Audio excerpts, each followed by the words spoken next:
Irmãos, nós ficamos no mês de outubro, a gente deu uma pausa em Jó.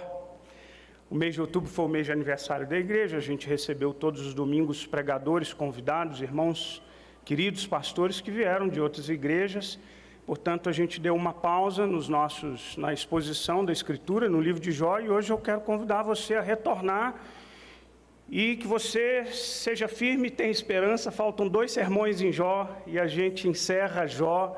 A gente caminhou com Jó em meio ao sofrimento de Jó, e a minha oração é que nessa caminhada, você que, como Jó, possivelmente não na proporção de Jó, louvado seja Deus por isso, mas a minha oração é que nessa caminhada, em meio ao sofrimento de Jó, você também tenha aprendido muito acerca de como lidar com a sua dor, com o seu sofrimento, de como caminhar com o Senhor em meio às suas mais densas lágrimas. Quero convidar você agora para o capítulo 38, e eu quero que você fique atento com a sua Bíblia aberta. Eu vou ler os primeiros versículos do capítulo 38, mas o discurso de hoje, o discurso de Deus, se encontra aí nos capítulos 38 até o capítulo 41.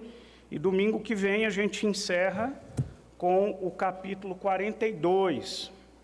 Bom, então abra aí sua Bíblia, 38, quero que você acompanhe comigo. Eu lerei os primeiros versículos até o versículo 14, tá bom? Agora é Deus falando a Jó. Depois disso, o Senhor, do meio de um redemoinho, respondeu a Jó: quem é este que escurece os meus desígnios com palavras sem conhecimento? Cinge, pois, os lombos como homem, pois eu te perguntarei e tu me farás saber.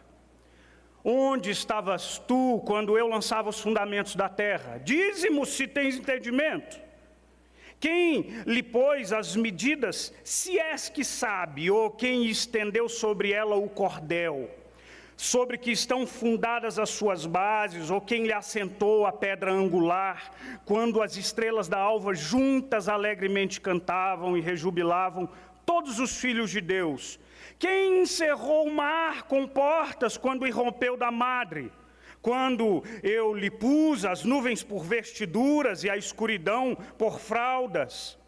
Quando eu lhe tracei os limites e lhe pus os ferrolhos e portas, e disse: até aqui virás e não mais adiante, aqui se quebrará o orgulho das tuas ondas? Acaso, desde que começaram os teus dias, deste ordem à madrugada, ou fizeste a alva saber o seu lugar, para que se apegasse às orlas da terra, e desta fossem os perversos sacudidos? A terra se modela como o barro debaixo do selo, e tudo se apressa como vestidos.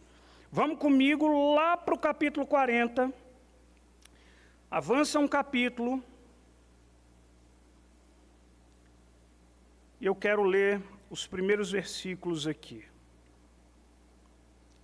Olha aí o capítulo 40, versículo 1.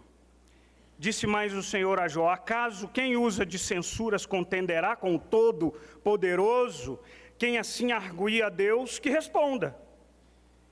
Então Jó respondeu ao Senhor e disse: sou indigno. Que te responderia eu? Ponho a minha mão na boca. Uma vez falei, não replicarei. Aliás, 2 vezes, porém não prosseguirei. Feche os seus olhos, vamos orar ao Senhor.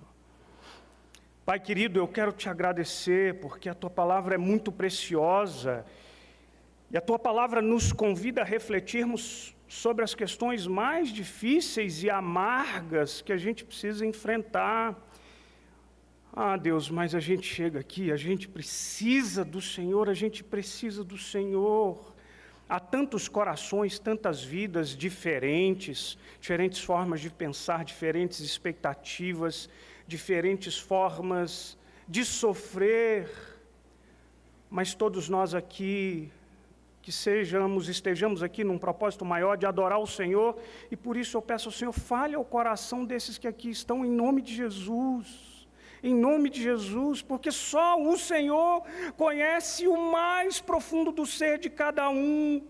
É o Senhor quem sabe a razão das nossas lágrimas, dos nossos pesares, das nossas dores. O Senhor sabe onde a gente se angustia, o Senhor sabe onde a nossa fé falta e falha. Por isso, Pai, em nome de Jesus, que a Tua palavra, por favor, em nome de Cristo Jesus, pelo poder do Espírito Santo de Deus, que a Tua palavra traga renovo, mudança de vida, esperança, exortação, transformação, tudo isso para a glória do Teu nome, tão somente para a glória do Teu nome. Assim nós oramos muito agradecidos pelo privilégio que a gente tem de estar aqui na casa do Senhor. Amém, amém. Irmãos, eu não sei se você já ouviu falar, há um autor que eu gosto bastante, ele está bem conhecido, o nome dele é Jordan Peterson, e ele é um psicólogo canadense. Se você procurar no YouTube, você vai encontrar um monte de vídeos deles. Ele publicou 2 livros no Brasil, nos últimos, talvez 4 anos. Um deles, o primeiro livro se chama 12 Regras para a Vida. Muito embora pareça um nome de um livro de autoajuda, não tem nada a ver com autoajuda. Eu recomendo, pode ler, pode comprar e pode ler o livro.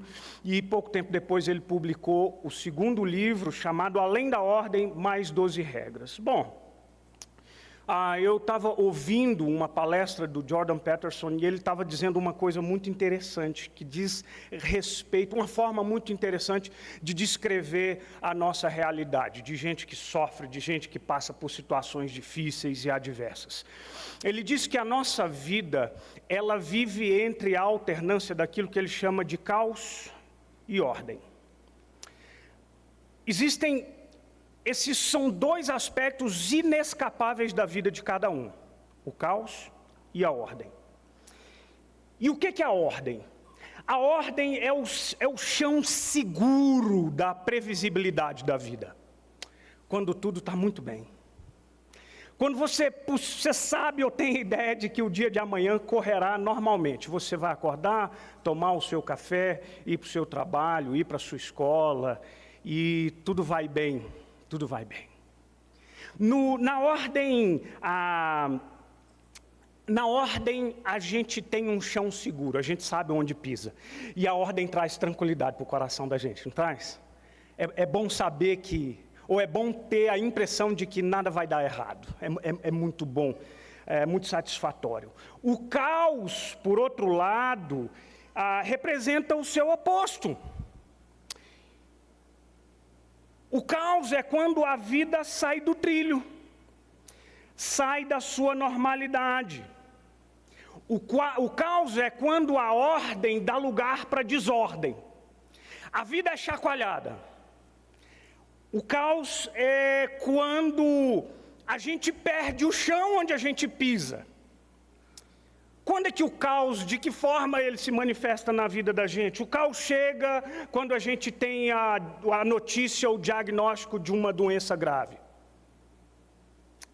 O caos se instala quando a traição, um dos cônjuges descobre a traição do seu cônjuge. Você não esperava por isso, havia confiança, havia expectativa, plano de vida.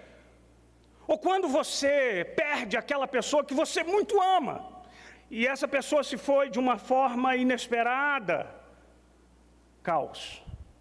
Quando você se decepciona com alguém, eu não sei, a gente pode pensar aqui em um número enorme de possibilidades. E por que eu estou dizendo isso? Porque a era secular que a gente vive, esse mundo que a gente vive, busca para si, ou deseja, ou tem a ilusão de que é possível viver e construir uma vida habitada na ordem. Não é o sonho de todo mundo. Quando a gente fala isso aqui sempre na igreja, o conceito de felicidade está muito relacionado a aquela vida boa, aquela vida bacana, onde tudo dá certo, onde tudo vai bem, onde a vida, antigamente a gente falava que era propaganda de margarina, né? Não era assim? Agora eu nem sei com o que a gente pode comparar. Mas é aquela vida de Photoshop, tudo vai bem, as refeições são sempre postáveis, você está sempre lindo. A ordem é esse lugar que é bom de viver. E a gente gosta de sentir que as coisas estão debaixo do controle. Mas deixa eu te ilustrar da seguinte forma, às vezes essa nossa ilusão de manter o controle de todas as coisas. Todo mundo tem uma história muito interessante de um tio folclórico, né? Todo mundo tem um tio do pavê, não tem? Os meninos mais novos sabem o que é o tio do pavê? Aquele tiozão que... Essa geração está acabando, eu acho que nós, a minha geração, a gente tem que substituir o tio do pavê, tem que dar um upgradezinho. Mas tem aquele tio folclórico, e a gente tem alguns, e eu me lembro da minha tia Luci, a irmã do meu pai, e a característica da tia Luci é que ela é extremamente metódica. Aquela época, a gente nem sabia direito, mas há quem diga que tinha toque. Mas, mania de limpeza, alguém se identifica? Mania de limpeza? E ela era terrível, porque a ordem dela fazia da nossa vida um caos.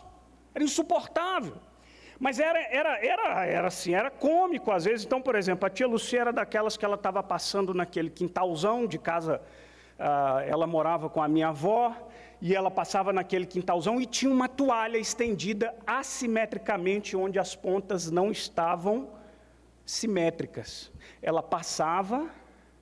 Um anjo avisava e ela ia lá e consertava as pontas da toalha. E agora a vida podia seguir, porque afinal de contas, uma toalha estendida de forma desencontrada pode gerar o caos no universo, não pode? Aí um dia a gente viajou para lá, e eu falei para a Dani, eu não sei se foi uma das primeiras viagens da Dani para conhecer a famosa tia Lucia, eu disse para ela, presta atenção. Gente, foi terrível, porque a gente foi com as meninas pequenininhas, 1 ano de idade, e para manter essas meninas na ordem, foi um negócio horroroso. E tinha na mesa de centro, tinha na casa da minha avó, uma mesinha, casa de vó é casa também cheia de bibelô, né? Tem na casa da sua avó, assim, muito bibelô, não tem? E a casa da minha avó tinha uns bibelôzinhos e tinha uns cisnes, de cristal, de vidro, bonitinhos. Mas esses cisnes, eu disse para a Dani, você está vendo a disposição desse cisne aqui? Isso aqui é proposital. Porque um dos cisnes que fazia parte daquele grupo de cisnes tinha o pescocinho abaixado. Então a posição do cisne era ficar na borda da mesa de centro. Entende? O pescocinho está bebendo água lá. Eu disse para a Dani aqui, presta atenção. Vamos instalar o caos. Eu não disse isso à época, mas disse assim, eu mexi no cisne e eu puxei o pescoço do cisne para dentro da mesa. Fomos embora. Daqui a pouco, quando a gente passa, onde é que estava o cisne? No mesmíssimo lugar. Agora a vida pode seguir. Agora o Brasil vai. Porque o cisne está com o pescocinho lá para baixo. Você parou para pensar que... eu acho que pessoas como a tia Luci, no seu excesso de manias ou de controle, a gente pode manifestar isso de muito jeito, de muita forma. Manter a casa em ordem, às vezes, dá para nós uma sensação de paz. Sim, agora as coisas estão no lugar. Eu morei, por exemplo, no seminário, os 2 primeiros anos eu morei com um colega muito organizado, aqui de Brasília. Depois ele veio embora e eu morei com outro colega que vocês conheceram. Então eu morei primeiro com a ordem, depois eu morei com o caos. E o meu primeiro colega, eu disse assim, você tem muita mania de ajustar as coisas. Ele disse, de jeito nenhum, me prova. Eu falei assim, olha esse varal aqui de cueca. Todas estendidas conforme a sua coloração. Branquinha, branquinha, amarelinha, amarelinha, vermelhinha, vermelhinha, e assim vai. Paleta de cores, estou aprendendo isso agora, recente. Porque tem que ser assim, porque assim a vida está organizada, a vida está ordenada. Mas a vida nem sempre é assim. A vida constantemente se desorganiza. Aqui no capítulo 38 ao 41, que formam esse grande bloco, a gente está chegando ao fim da história de Jó. E você lembra que na história de Jó, tudo aquilo que aconteceu com ele, há uma sucessão de discursos. Os amigos de Jó, Jó responde, e assim, e vice-versa. A gente sabe que Jó foi o homem que viveu intensamente a sua dor. O caos abraçou a vida de Jó, e agora Jó levanta aos céus inúmeros questionamentos, porque Jó não aceitava as explicações que lhes eram dadas acerca do seu sofrimento. Diziam, você está sofrendo porque você pecou. Não, e não era essa a razão. Jó era sim um homem reto, íntegro, temente ao Senhor, se desviava do mal. Mas irmãos, a vida de Jó agora, ela está mergulhada na dor. E presta atenção numa coisa. Quando a gente enfrenta um problema, você já parou para pensar que a gente sofre para além do problema em si? Deixa eu tentar te explicar isso. Se você perdeu a saúde, você vai ter que lidar com as consequências dessa perda. Eu me lembro de uma senhora, de muitos anos atrás, que congregou numa igreja que eu fui pastor. Ela perdeu um braço, ela amputou um braço por conta de um acidente. Para além da dor da perda de um membro tão importante, ela lidava com a sua vergonha de ser uma mulher incompleta. Todas as fotos viradas de lado, escondendo o coto. Ela tinha uma dor agregada ali. Seja qual for o problema, a gente acaba sofrendo mais do que o problema em si. E olha o que aconteceu com Jó. Jó, para além de ter que enfrentar a dor de ter perdido tudo aquilo que lhe era significativo, ele teve problemas financeiros, perdeu tudo, ele perdeu os seus filhos, ele perdeu a sua própria saúde, ele perdeu o respeito da comunidade. Agora ele era aquele homem de chagas, de furúnculos purulentos que tomaram todo o seu corpo, e as pessoas olhavam de longe, e o próprio Jó diz, até as crianças zombam de mim. Esse homem perdeu a dignidade. Você tem ideia de que dor é essa, que sofrimento é esse? E por muitas vezes Jó diz, eu quero defender a minha causa diante de Deus. Chegou a hora. Cuidado com o que você ora, tá, irmão? Mestre, manda-me ter contigo sobre as águas. Senhor, eu quero defender a minha causa diante de Deus. Está lá em Jó 31, por exemplo, versículo 35, tomara eu tivesse quem me ouvisse, eis aqui a minha defesa assinada, que o Todo-Poderoso me responda. Chegou a hora, Jó. Chegou a hora. Olha para mim, imagina aqui a cena agora. Deus, no meio de um redemoinho, chega para Jó, e o versículo 2 diz assim, quem é esse que escurece os meus desígnios com palavras de conhecimento? Perdão, com palavras sem conhecimento. Os teólogos, os comentaristas divergem se esse versículo aqui é uma fala para Jó ou para Eliú. Eliú foi quem tinha acabado de fazer o discurso. Então vamos imaginar, se essa fala aqui, esse versículo 2 está direcionado a Eliú, é como se Deus chegasse, imagina a cena, tá, gente? Deus aparecendo para Jó, dizendo, Jó, você pediu uma audiência. Essa audiência é concedida. Quem que é esse teu amigo aí? Você fica calado, fala sem conhecimento.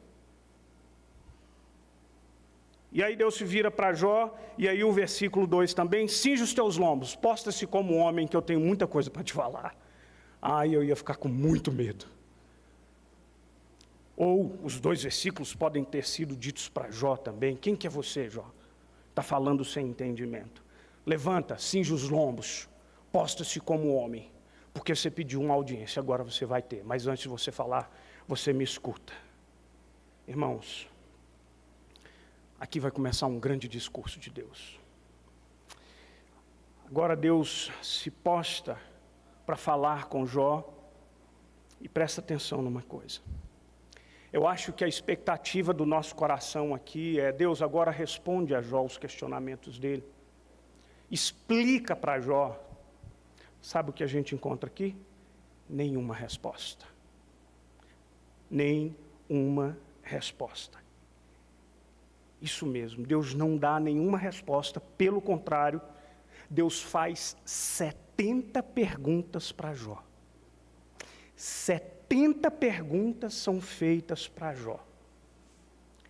Olha que coisa curiosa. E essas perguntas, o Temper Longman é um comentarista de Jó, tem um comentário publicado em Jó, e ele divide essas 3 perguntas em perguntas sobre cosmogonia, ou seja, a origem do universo, cosmogênesis, perguntas sobre meteorologia e perguntas sobre geologia.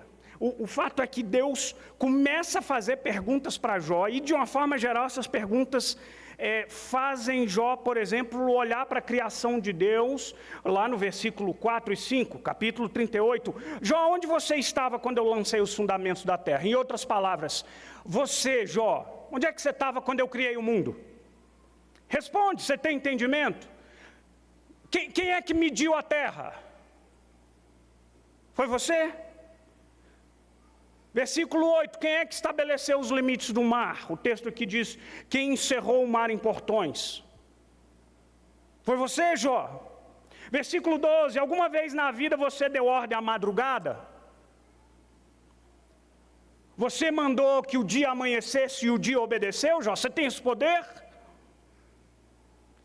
Capítulo 38, 22 em diante, por exemplo, agora Deus chama a Jó para olhar para fenômenos da natureza. Versículo 22, você alguma vez entrou nos depósitos da neve? Você viu os reservatórios de granizo? Versículo 24 e 25, qual é o caminho por onde se repartem os relâmpagos? Onde que os ventos orientais são distribuídos sobre a terra? Quem é que abre o canal para a chuva torrencial? Quem é, Jó? Quem é que faz chover? Quem é que manda o trovão? É você, Jó. Versículo 38 e 39, por exemplo, Deus chama a atenção para a sua criação, para os animais.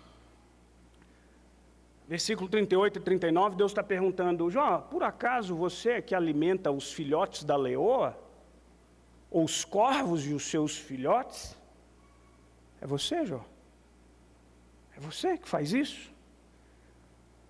Irmãos queridos, aí no capítulo 39 diante, o Senhor faz menção de uma série de animais, apontando para a beleza dessa criação, para características desses animais. As cabras, as corças, o jumento selvagem, o asno veloz, a força, a coragem do cavalo selvagem, enfim, Deus chama a atenção de Jó para olhar para esses fenômenos da natureza, para mostrar e apontar para Jó, você entende isso, Jó? Você tem capacidade, você é grande o suficiente para entender esses fenômenos da natureza. Irmãos, olhando para esses capítulos, as perguntas feitas a Jó, a ausência de explicação sobre a razão do sofrimento, eu queria refletir com os irmãos hoje à noite sobre algumas aplicações práticas acerca do nosso tema hoje à noite, é o sofrimento que eu não entendo. Eu quero refletir com você, que porventura já sofreu e enfrentou algo que você não foi capaz de compreender. A minha primeira afirmação hoje à noite é, presta atenção nisso. Eu e você, irmãos, enfrentamos e enfrentaremos sofrimentos para os quais nós nunca encontraremos razão. Eu e você enfrentamos e enfrentaremos sofrimentos para os quais nós nunca encontraremos razão. Mas a gente quer respostas, não é? A nossa cabecinha quer entender o porquê dos nossos gemidos, a nossa natureza humana quer entender porque, de alguma forma, entender alivia dor. Sabe que eu vejo isso demais, a gente vai em velórios, a gente participa do luto de muita gente, a gente visita muito a casa do luto, e é curioso, aquela pessoa sofredora diz assim, eu acho que Deus levou ela hoje para ela não se perder amanhã. A gente fica querendo encaixar propósitos, E alguns você pode estar até certo, mas é mera suposição. E a impressão que eu tenho é que quando a gente encontra uma explicação, ainda que seja só para a gente, isso de alguma forma alivia a dor da gente. Não é fácil a gente enfrentar o sofrimento que a gente não entende.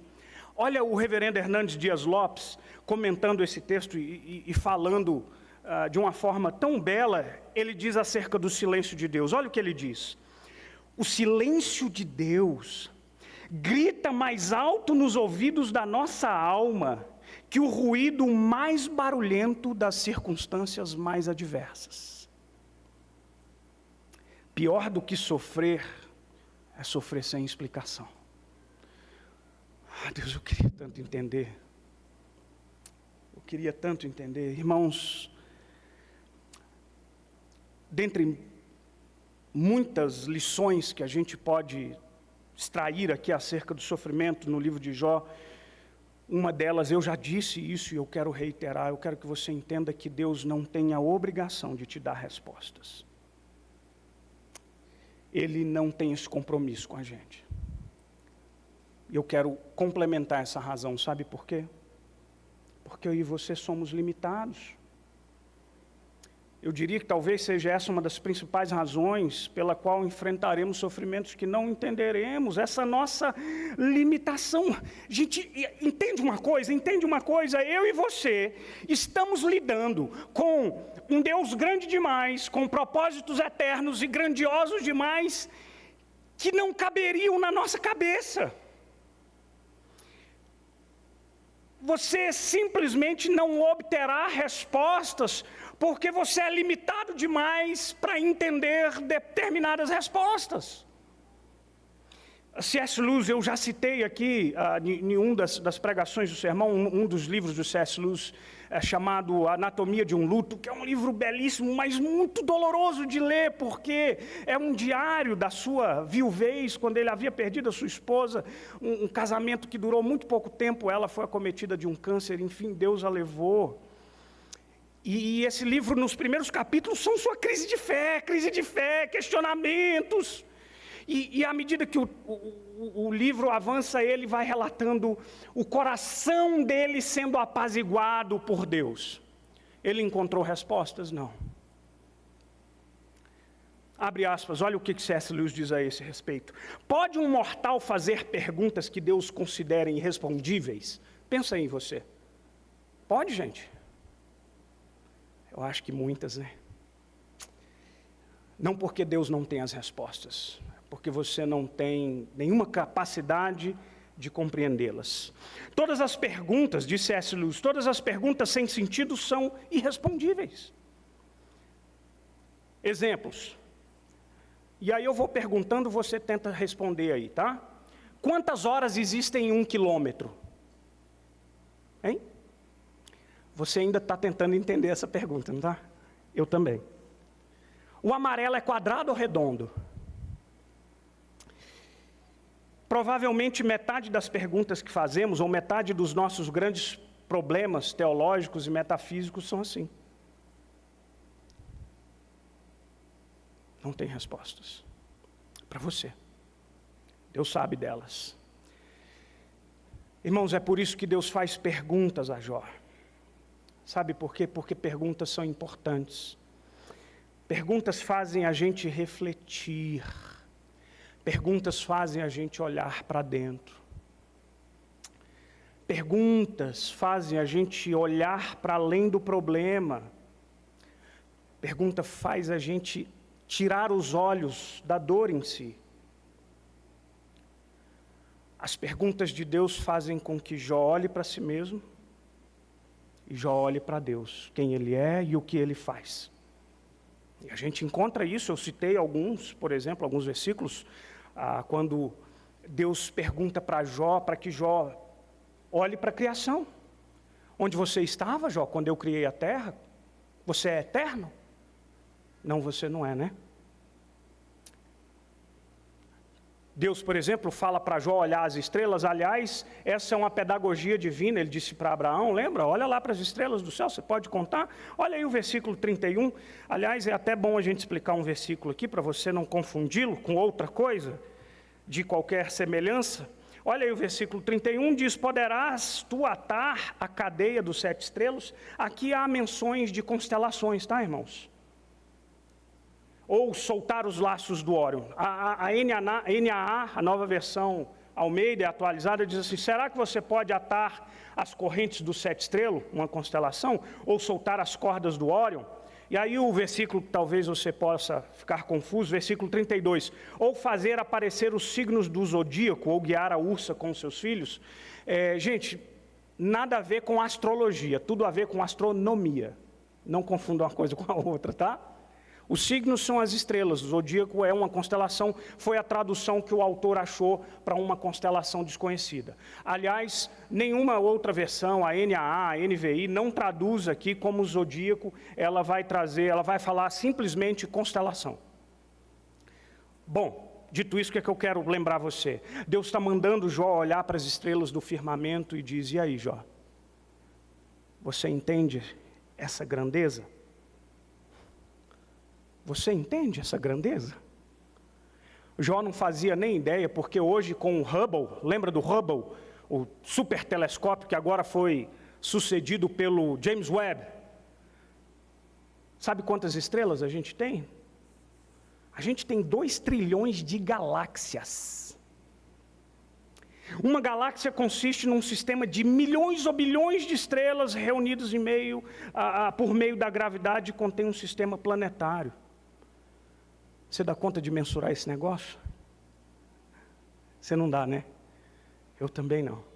Mas o Deus que está fazendo essa pergunta para Jó é o Criador de todas essas estrelas e de todas essas galáxias. Ele conhece cada uma dessas estrelas pelo seu próprio nome, porque Ele as criou.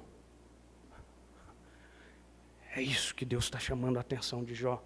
Deus, por exemplo, chama Jó para olhar para o poder dos grandes animais e para que Jó, diante desses grandes animais, ele perceba a sua pequenez.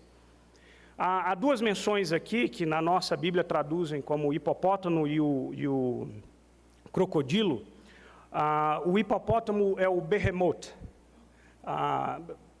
Pela descrição, traduziu-se aqui como hipopótamo. Esse animal que anda debaixo da água, cujos ossos são como tubos de bronze e as pernas são como barras de ferro. Mas o que Deus está dizendo é, e aí, Jó, você pode pegar esse hipopótamo ou esse behemoth, quando ele está olhando para você, você dá conta de pôr um laço no nariz desse bicho? Não, você não dá conta. Você não dá conta de subjugar esse bicho.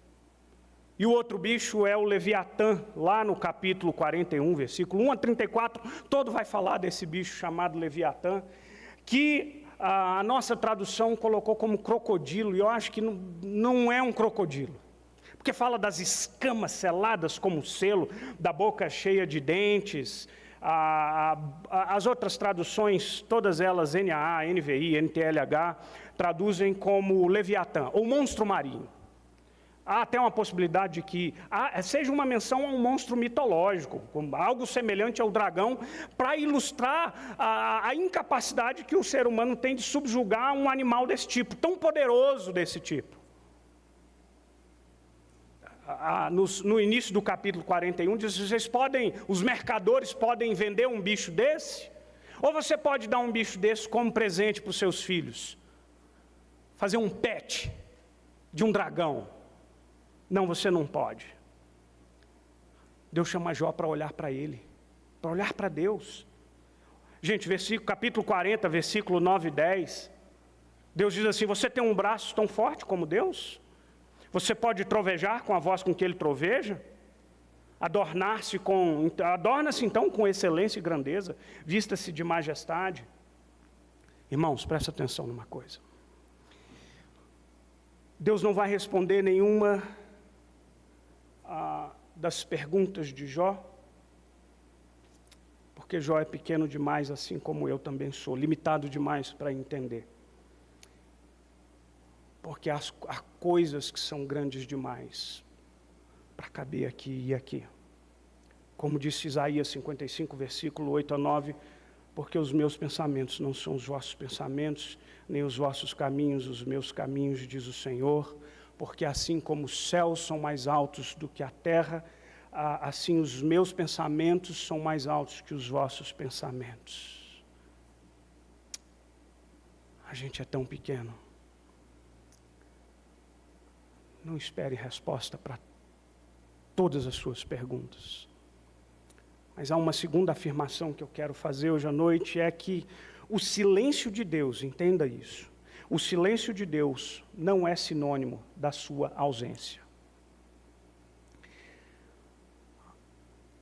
Eu já afirmei aqui que uma das razões pelas quais Deus nos faz perguntas é para que a gente olhe para dentro de nós e a gente olhe para o próprio Deus.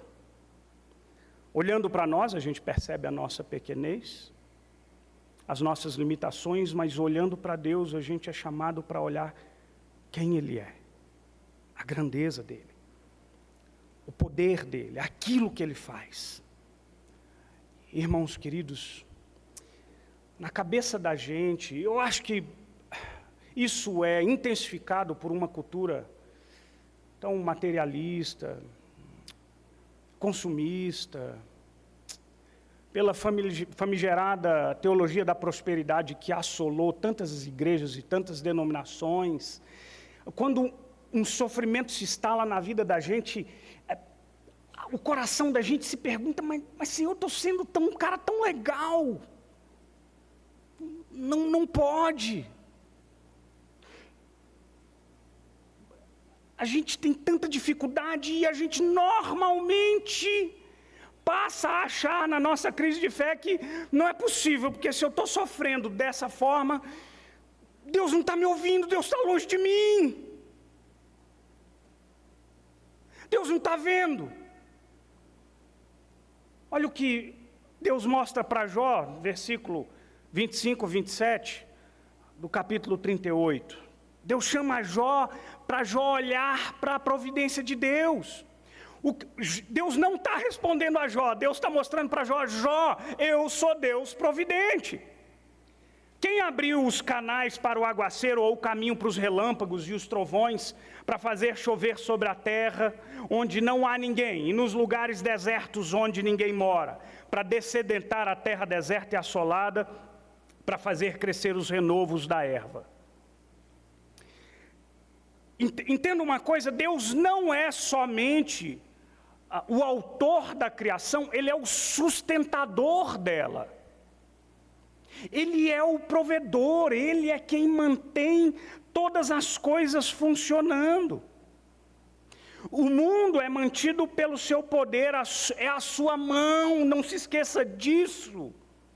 Que é a mão de Deus que mantém os movimentos de rotação e translação, é a mão de Deus que faz com que o dia amanheça e que a noite chegue em alternantes sucessões, alternando estações do ano, trazendo climas diferentes.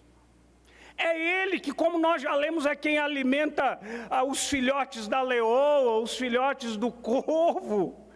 O que Deus está dizendo para Jó é uma afirmação que eu preciso lembrar para você. No dia em que você tiver a impressão de que Deus não está te ouvindo, Ele está dizendo que Ele cuida da gente. Ele cuida da gente, é Ele quem sustenta, é Ele quem guarda, é Ele quem cuida enquanto você não está vendo, não dormita nem dorme, o guarda de Israel. Aos seus amados Ele dá enquanto dormem.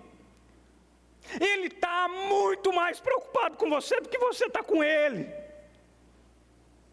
Numa desproporção infinita.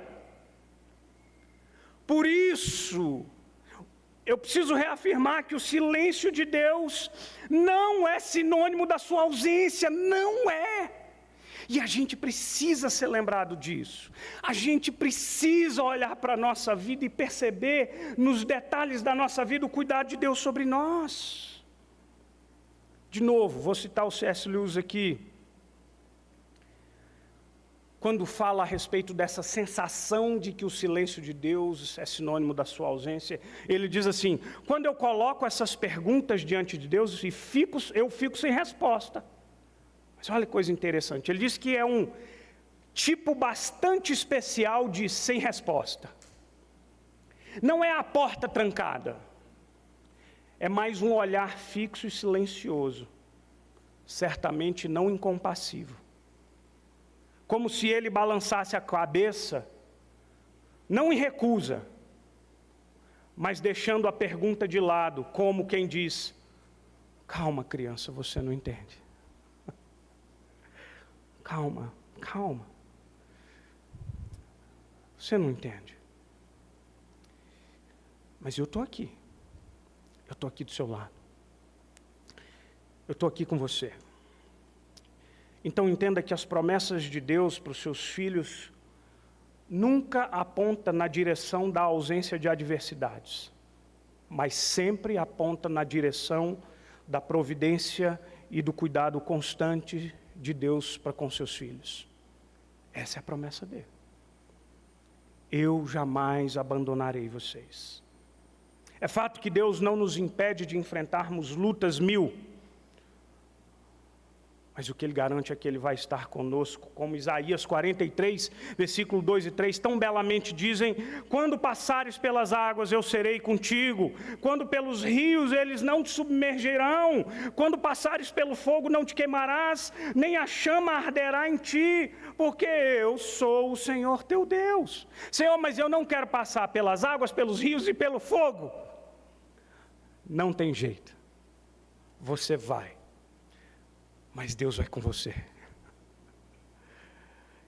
E se eu afogar, Ele te levanta. E se o fogo começar a chamuscar, Ele te cobre. E se eu cansar demais, Ele te carrega nos braços. Isso Ele prometeu. E Ele cumpre. Você não está sozinho, irmão, irmã querida. Não, você não está. Não, você não está. Você nunca estará. Porque Ele disse que estaria com a gente todos os dias, todos os dias, todos os dias, sem exceção, todos os dias, até a consumação dos séculos.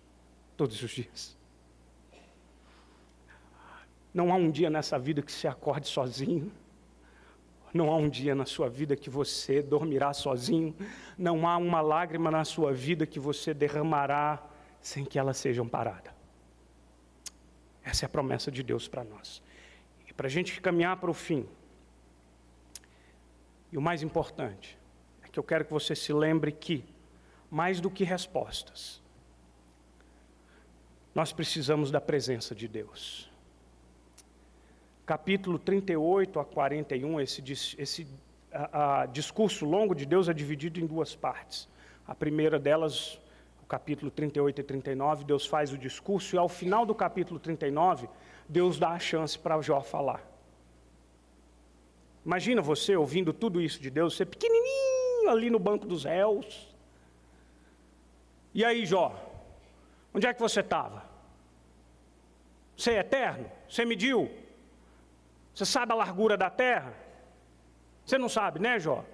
Aí Deus fala, diz assim: agora pode falar. Sabe o que Jó fala? Sabe aquelas coisas de filme assim, quando o menino vai pedir a moça para namoro, e aí o pai está do lado, e aí tem toda aquela recepção, e aí o homem diz assim para o menino: já agora pode falar. O menino vai falar e diz assim: não sai nada. Agora você aumenta isso aí 1 milhão de vezes. Você imagina Jó. E aí, não me entenda mal, tá? Se o exemplo não foi bom, você pensa no melhor aí. Você imagina Jó? Sabe o que Jó faz? Olha lá, capítulo 40, versículo 4 e 5. Eu sou indigno. O que eu vou responder? Eu ponho a minha mão na boca. Uma vez eu falei, não replicarei. Aliás, 2 vezes, porém eu não prosseguirei. Jó, o que você tem para dizer? Nada. Nada mais. Entenda uma coisa. Jó calou-se, não por causa do medo de Deus, porque embora a situação seja de alguma forma, tem um aspecto pavoroso, há um aspecto maior, gracioso e consolador. Jó calou-se, porque a sua indignação cessou.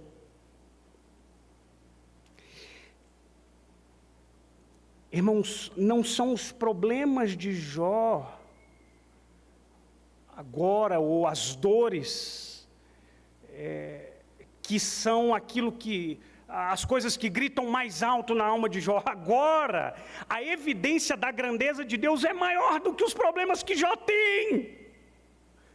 Você tem o que para dizer? Não tenho nada para dizer, porque eu não preciso dizer mais nada. Porque já estava diante de um Deus que é grande demais, bondoso demais, cuidador demais, provedor demais.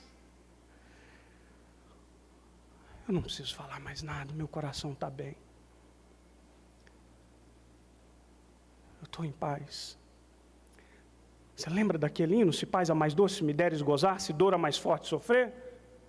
O homem perdeu sua família no naufrágio. Escreveu esse hino, sou feliz com Jesus. Do inglês, it is well with my soul. Vai tudo bem na minha alma. Tem respostas? Não. Tem paz no coração. Irmãos queridos, sábado passado fez 2 anos, sem ser ontem, 2 anos que minha mãe morreu. E esses marcos temporais trazem muitas lembranças para o coração da gente. E aí eu fui procurar umas fotos, o coração amanheceu cheio de lembrança. Você lembra do dia, como o dia amanheceu? Aí eu peguei o vídeo, teve a gravação, os irmãos queridos aqui na igreja, foi uma época de pandemia, e por causa, sobretudo, da pandemia, o velório foi transmitido, foi filmado. Aí eu fui assistir o velório da minha mãe, você acredita? Falei, mas presta atenção numa coisa.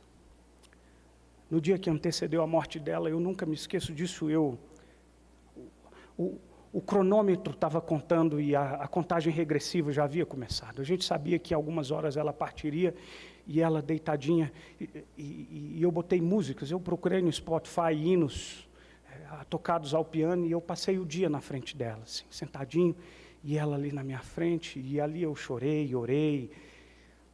Deixa eu te falar uma coisa. Foi ruim? Foi muito. Eu estava vendo a vida esvair da minha mãe. Eu estava dizendo um adeus que para mim era precoce demais. Tinha dor no coração? Tinha. Mas tinha algo infinitamente maior do que a dor do coração.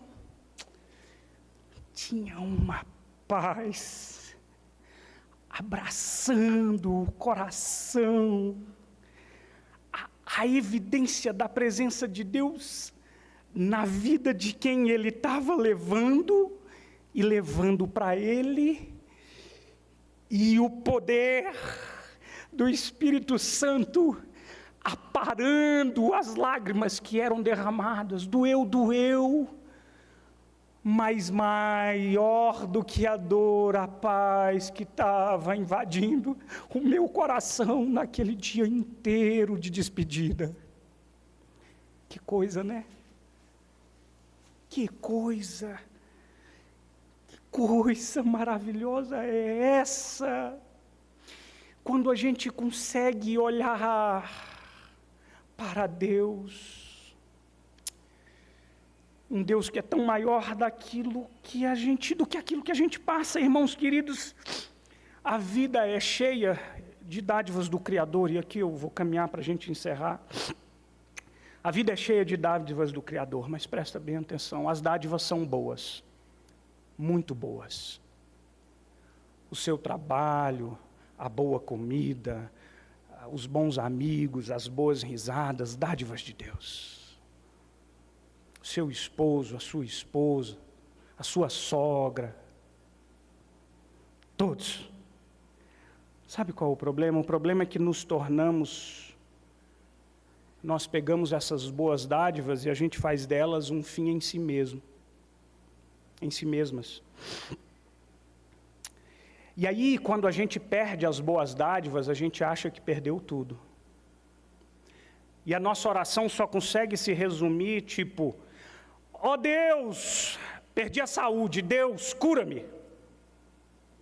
Perdi os bens, Senhor, restitui-me.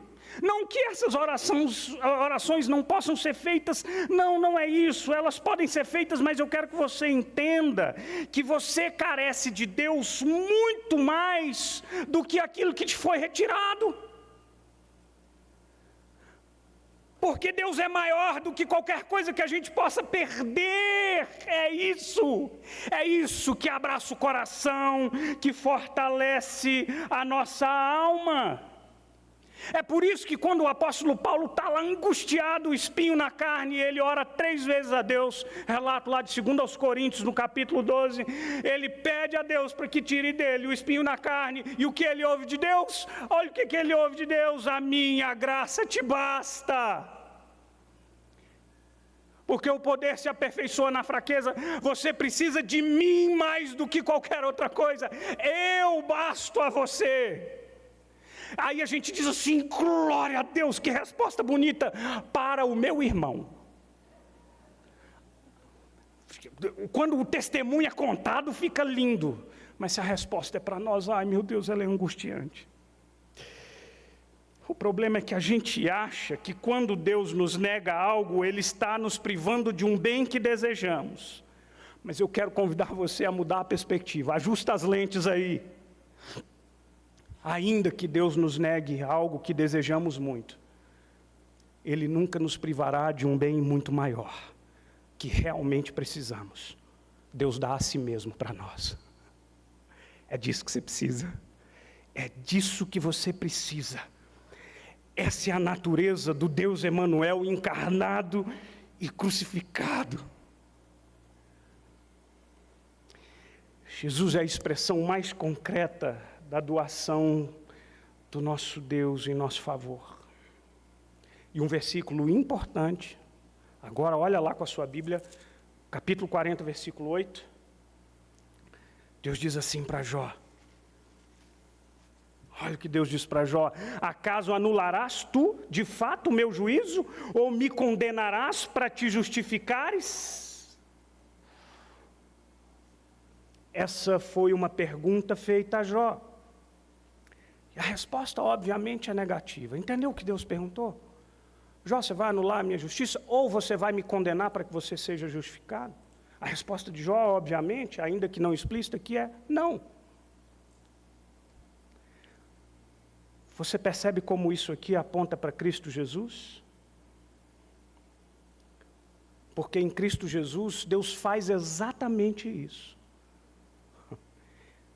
Ele assumiu a culpa para justificar você. Você sofre, sofremos. Jesus sofreu mais. Aquele que não conheceu o pecado, Deus o fez pecado por nós, para que nós fôssemos feitos justiça de Deus. Ele tomou o seu lugar. O castigo que nos traz a paz estava sobre ele, ele suportou o peso da sua culpa, para depositar em você o presente da sua santidade, pureza, justificação, adoção como filho de Deus. Romanos 8,32, aquele que não poupou o seu próprio filho, antes por todos nós o entregou, porventura não nos dará agora graciosamente com ele todas as coisas? Irmãos queridos, Ele é o bem maior que nos é oferecido nas horas mais difíceis da vida. Como eu gostaria que todos nós entendêssemos e vivêssemos isso na sua mais profunda consequência e implicação. Então aqui eu quero dizer a você que aos cansados e sobrecarregados, Ele os convida para si. Aos desesperados, Ele é a boa notícia. Aos sedentos, Ele é a água da vida. Aos famintos, Ele é o pão que alimenta, o pão do céu. Aos solitários, Ele é o companheiro fiel. Aos cativos, Ele é a libertação. Aos abatidos, Ele é o óleo de alegria. Aos fracos, Ele é o poder de Deus que se aperfeiçoa na fraqueza. Ele é definitivamente tudo que você precisa. Você entende isso? Você já experimentou isso? Se não, se tudo que eu estou dizendo aqui para você é estranho demais, eu quero desafiar o seu coração. Você já entendeu isso, que você não dá conta de nada e você precisa entregar tudo nas mãos do autor da vida? Ele. Deixa Ele carregar o seu fardo. Entrega o teu coração, tudo que você tem a Ele. Porque você encontrará nele um prazer que ninguém vai poder tirar. Haverá paz nos dias mais difíceis.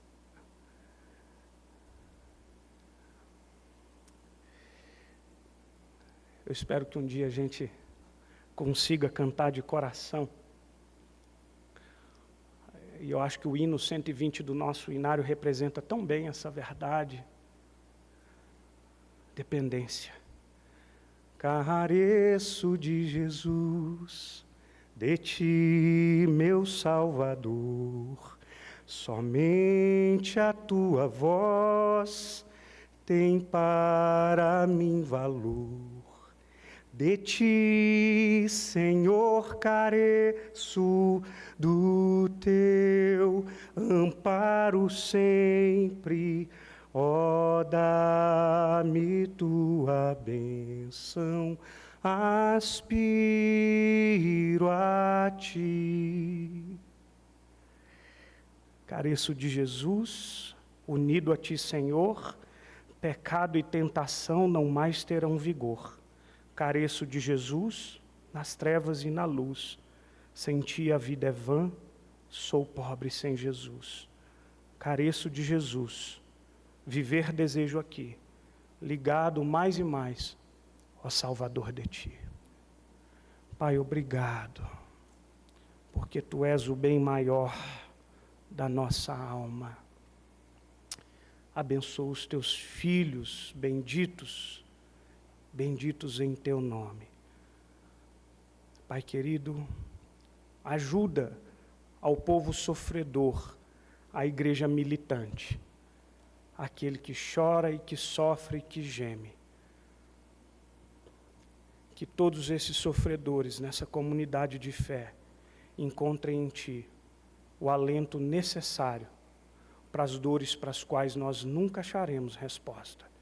E que o nosso coração encontre em ti a satisfação que só em ti poderíamos encontrar. Em nome de Jesus. Amém.